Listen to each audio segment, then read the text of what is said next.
प्रिय विद्यार्थी, हम इस चैप्टर के कुछ काफ़ी सारे पॉइंट जो वो सीख चुके हैं, जिसमें हमने पॉलिनोमियल और इक्वेशन के अंदर क्या डिफरेंस होता है, उसके बाद कोफिशेंट, वेरिएबल, कांस्टेंट क्या होते हैं उनके बारे में सीखा, इक्वेशन क्या होती है उनके बारे में। यहाँ पे चैप्टर का नाम अगर आप थोड़ा समझोगे तो आपको सारी बातें समझ में आ जाएगी। Linear equation in two variable, इसका मतलब हमारे पास दो इक्वेशन रहेगी जिसमें दो वेरिएबल आपके पास रहेंगे एक्स और वाई। यहाँ पे अगर आप नोटिस कर रहे हो कि ये दो वेरिएबल जो वो क्यों है, क्योंकि आप याद रखना इस बात को और अपने दिमाग के अंदर सेट कर लो कि यदि आपको किसी भी क्वेश्चन के अंदर दो वैल्यू या एक्स और वाई की वैल्यू निकालनी है तो आपके पास कम से कम दो इक्वेशन होनी जरूरी है। आप दो वैल्यू या दो वेरिएबल की वैल्यू को निकालने के लिए आपके पास दो इक्वेशन होनी चाहिए।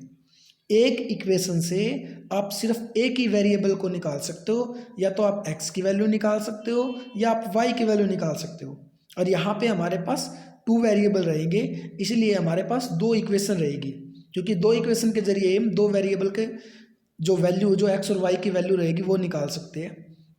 उसके बाद मैंने आपको बताया था कि इक्वेशन होती क्या है। वास्तव में कहने का एक लहजा होता है कि इक्वल में अगर जीरो है या जीरो नहीं है, कोई और नंबर है इक्वल में और इक्वल का निशान है, तो उसको हम इक्वेशन बोलते हैं। ये बिल्कुल सही नहीं है। अगर हम मैथ के अंदर बात करें तो इक्वेशन क्या होती है? इक्वेशन होती है मैथमेटिकली जो शेप होती है हमारी मैथ के अंदर, उनको रिप्रेजेंट करने का एक तरीका जो होता है, रिप्रेजेंट करने का एक मेथड होता है। जैसे जब भी हम इक्वेशन को, कोई भी इक्वेशन हो सकती है, वो क्वाड्रेटिक इक्वेशन हो सकती है, लीनियर इक्वेशन हो सकती है, क्यूबिक इक्वेशन हो सकती है, जब आप उसको जियोजेब्रा ऐप के ऊपर, मोबाइल के अंदर जो ऐप होती है उसमें, या लैपटॉप के अंदर या कंप्यूटर के अंदर जो ग्राफ की जो ऐप होती है उसके अंदर आपकी इक्वेशन को आप डालोगे तो आपको फिगर बन जाएगी, रेक्टेंगल की या स्क्वायर की या सर्कल की या इक्वेशन की या लाइन है या कोई भी लाइन या ग्राफ वगैरह, वो 3D 2D वो ड्रॉ हो जाएगा। ये चीज़ आप नोटिस रखोगे। तो ये चीज़ें होती है यहाँ पे।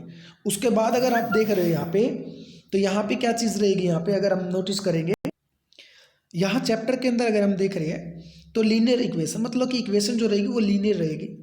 और लीनियर का मतलब जब आप इन दोनों इक्वेशन को ग्राफ के अंदर, जियोजेब्रा ऐप के अंदर आप इसको शो करोगे तो आपको दो लाइनें ड्रॉ करेगी। अब मतलब कुल मिला के ये है कि दो लाइनों के जरिए क्या क्या सोल्यूशन निकलती है, कैसे वो बिहेव करती है, कैसे शो होती है वो, उनके बारे में बात की जाएगी। अब अगर आप देख रहे हो इस ग्राफ के अंदर, इस जो इमेज आपको दिखाई दे रही है उसमें आपको जो लाइनें, जो दो लाइनें होती है वो किस प्रकार से बिहेव करेगी, या तो वो दोनों लाइनें आपस में पैरेलल होगी, इट मीन्स वो आपस में कभी भी काटेगी नहीं, कितना ही आगे चले जाए कितना ही पीछे चले जाए। सेकंड, आपको दिखाई दे रही है दोनों लाइनें आपस में इंटरसेक्ट करेगी किसी एक पॉइंट के ऊपर, या फिर वो कोइंसिडेंट, मतलब कि एक लाइन पूरी की पूरी दूसरी लाइन के ऊपर डिपेंड करती है। पहली बात मैं आपको यही बता देता हूँ कि लाइन जो होती है उसको कभी भी हम कॉपी के ऊपर, ब्लैक बोर्ड के ऊपर या वाइट बोर्ड के ऊपर नहीं बना सकते, वो गलत होता है।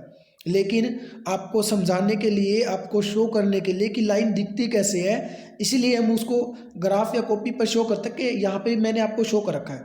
वास्तव में जो लाइन होती है उसको कभी भी हम कंट्रोल नहीं कर सकते हैं, वो दोनों साइड मूव करती है, उसका कोई एंड पॉइंट नहीं होता है। इसको बात को भी आप नोटिस रखोगे। तो यहाँ पे अपनी लाइनें देख ली, पैरेलल लाइन जो आपस में इंटरसेक्ट नहीं करेगी, कहीं पे भी नहीं काटेगी, कितना ही आगे या पीछे ले जाए। इंटरसेक्टिंग लाइन जो एक पॉइंट पे काटेगी।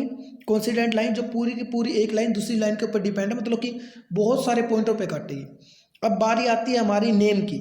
आप नेम समझ गए, ये पैरेलल लाइन है, जो दो लाइन आपस में पैरेलल दिखाई दे रही है, इंटरसेक्टिंग लाइन है क्योंकि ये कोई पॉइंट पे काट रही है, और ये कोइंसिडेंट लाइन है। उसके बाद सॉल्यूशन की बात की जाए, सॉल्यूशन क्या होते हैं, याद रखना, जब जब लाइनें आपस में काटेगी तब तब हमारे सॉल्यूशन निकलेंगे।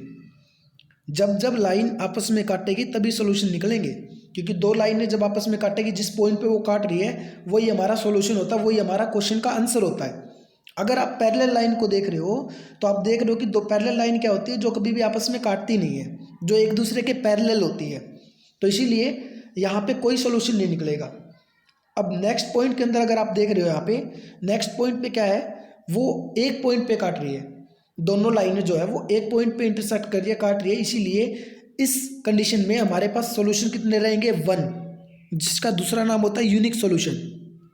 1 सॉल्यूशन का दूसरा नाम क्या होता है, यूनिक सॉल्यूशन। इस बात को आप याद रखोगे, क्वेश्चन के अंदर आपको 1 नहीं बोलेगा, आपको यूनिक सॉल्यूशन बोलेगा।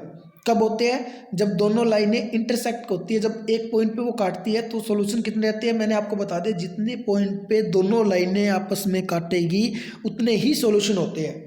यहाँ पे जो देख रहे हो आप, लाइन एक पॉइंट पे काट रही है, इसलिए 1 सॉल्यूशन, जिसका दूसरा नाम क्या होता है, यूनिक सॉल्यूशन। अब आप कोइंसिडेंट लाइन की बात करोगे तो अब लाइन क्या होती है, लाइन लाइन होती है इन्फिनिटी पॉइंटों के कलेक्शन से लाइन बनती है। बहुत सारे पॉइंट होते हैं एक लाइन के अंदर, और आपको पता है कि दोनों लाइनें एक दूसरे के ऊपर डिपेंड है। इट मीन्स वो इतने पॉइंटों पे दूसरी लाइन को काटेगी जिसको हम कभी काउंट नहीं कर सकते हैं, क्योंकि एक लाइन में कितने पॉइंट होते हैं उसी का ही नहीं पता है। तो कितने पॉइंटों पर काटेगी, इन्फिनिटी पॉइंटों पे। और मैंने बताया आपको कि दोनों लाइनें जितने पॉइंटों पे काटेगी उतने ही हमारे सोल्यूशन हो गए। अब आप देख रहे हो बहुत सारे पॉइंटों पे काट रही है, इसलिए इसके सोल्यूशन क्या हो जाएंगे, infinity many solution, infinity many solution. उसके बाद जब जब सोल्यूशन होंगे तो पेयर कैसे बनेंगे उसके, अब आपको पता है जब पेयर ही नहीं बने तो इसका मतलब, पेयर का मतलब होता है युग्म, संगत हो गए या असंगत। जब कोई सॉल्यूशन होगा, जब दोनों लाइनें आपस में काटेगी नहीं तो कोई सॉल्यूशन नहीं है, मतलब कोई पेयर नहीं बनेंगे, उसको बोलते हैं असंगत, जिसका मतलब होता है इनकंसिस्टेंट। यहाँ पे कोई सॉल्यूशन नहीं है तो इसलिए क्या हो गया यहाँ पे, इनकंसिस्टेंट। पैरेलल लाइनें जो होती है, दोनों लाइनें जो एक दूसरे को कभी काटती नहीं है तो वो इनकंसिस्टेंट कंडीशन बनाती है। यहाँ पे क्या हो जाएगा हमारे पास में, कंसिस्टेंट का मतलब एक पॉइंट पे काट रही है, कितने भी पॉइंट पे काटे कम से कम सॉल्यूशन होना चाहिए उसका, तो वही हमारा कंसिस्टेंट है। यहाँ पे काट रही है, सॉल्यूशन है, बिल्कुल है, तो इसका मतलब कंसिस्टेंट। साथ में याद रखना कि एक लाइन दूसरी लाइन के ऊपर डिपेंड है, इसलिए डिपेंडेंट भी रहेगा। ये चीज़ आप याद रखोगे, डिपेंडेंट भी रहेगा सॉल्यूशन के अंदर, ठीक है। अब नीचे देखते हैं आप कंडीशन क्या बनेगी। पैरेलल लाइन की कंडीशन होती है a1/a2 इक्वल है b1/b2 not equal to c1/c2। जब भी ये कंडीशन होगी तो वो कहलाएगी पैरेलल लाइन। यदि स्टार्टिंग में करते हैं तो उसकी कंडीशन क्या रहेगी, a1/a2 not equal to b1/b2। ये आप याद रखोगे, ये किसकी कंडीशन है, ये है इंटरसेक्टिंग लाइन की कंडीशन। और जो हमारी कोइंसिडेंट लाइन होती है, जो एक लाइन दूसरी लाइन के ऊपर डिपेंड होती है, जिसमें इन्फिनिटी मैनी सोल्यूशन होते हैं, वो होती है a1/a2 इक्वल है b1/b2 इक्वल है c1/c2। ये वेरी इंपॉर्टेंट पॉइंट है इस चैप्टर के, और ये पॉइंट आप ऐसे कैसे 10th क्लास में भी सीखोगे। सिर्फ आपको अभी बताया मैंने क्या चीज़ है, इससे जो अपने ऑप्शन टाइप क्वेश्चन है वो आ सकते हैं। इसलिए आपसे निवेदन है कि इनको स्पेशल और आपकी फेयर कॉपी के अंदर सफाई से उतारेंगे और अच्छी प्रकार से इनकी तैयारी करेंगे। बहुत ज़्यादा इंपॉर्टेंट पॉइंट है आपके 10th क्लास के लिए भी और आपकी 9th क्लास के लिए भी। इसलिए मैं आशा करता हूँ कि आप इसको अच्छी प्रकार से करोगे। जय हिंद, जय भारत।